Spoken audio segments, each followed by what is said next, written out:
Have you ever felt sure you were thinking for yourself, only to realize later it wasn't your idea at all?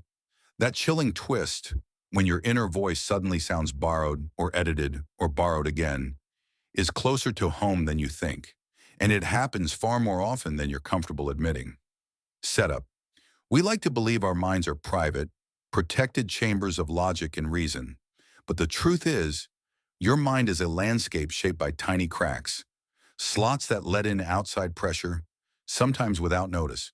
Today we explore the hidden forces that mold your thoughts, not through force, but through clever psychology. What you think is a choice might just be the faint echo of something else. Main idea 1, the silent pattern. Have you ever wondered why certain ideas keep popping up long before you decide they're important? Not through loud arguments, but through repetition. When a thought appears again and again, in conversations, headlines, notifications, your mind starts to treat it like truth. This isn't coincidence, it's psychology. Your brain prefers the familiar. Familiar feels safe. Safe feels right.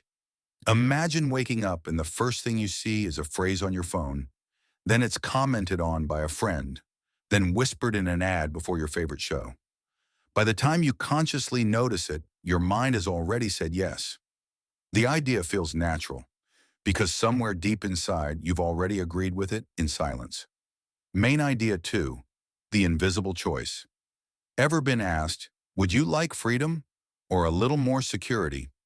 It sounds harmless, but notice what's missing. No choice truly stands alone. Language shapes choice, sentences frame it, and when you hear certain phrases often enough, your mind starts picking from the options you were nudged toward, not all the options you actually have. This is the art of invisible choice. If you're told over and over that something is the sensible path, your mind stops scanning for alternatives. Suddenly, you're choosing something you barely remember considering. We think choice feels like light, clear, deliberate, owned. But in truth, many choices are shadows shaped by the words that came before them. Main idea 3, the authority fallacy. There's a quiet trick the mind plays when it sees authority. Not loud authority, but subtle authority. A confident tone, a polished graphic, a familiar logo. Your brain interprets certainty as correctness. Imagine a stranger's voice layered with just the right pitch, paired with a convincing phrase. You might not remember the words, but you'll remember the tone. And that memory slips into your decision-making. Worse, you don't notice it, because confidence feels like truth, even when it isn't. We tend to treat confidence as evidence. A voice that sounds sure becomes a voice that feels right.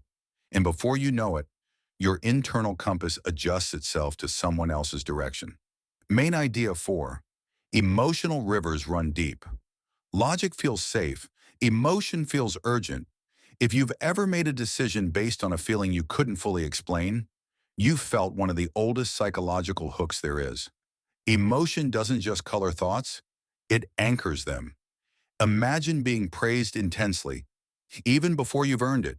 That rush feels good, not because the praise is meaningful, but because the emotional surge becomes linked to the giver of praise. Then later, when asked for a favor, your brain doesn't evaluate the request. It recalls the feeling. And feelings are persuasive.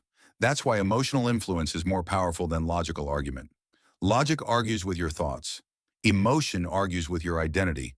And identity rarely backs down. Subtle warnings. Here's the unsettling truth.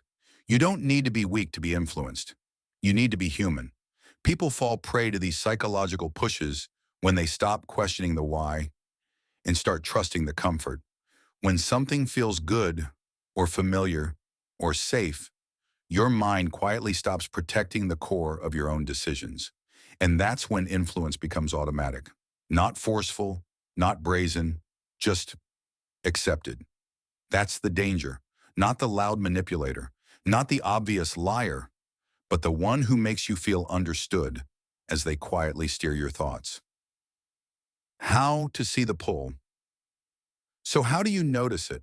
Start with the small shifts, the choices you didn't consciously weigh, the moments when your mind felt the answer before your logic did. Ask yourself, was this my thought Or was it reframed into me? When you begin to sense the whisper behind your decision, you gain a new kind of awareness. Not control over others, but control over yourself. Because true freedom isn't about knowing all influences. It's about recognizing when they enter your mind. Closing question. Influence isn't always intentional. Sometimes it's just familiar, confident, or emotionally charged. But here's the question that really matters. If your thoughts can be shaped by the world around you, how much of what you believe is genuinely yours?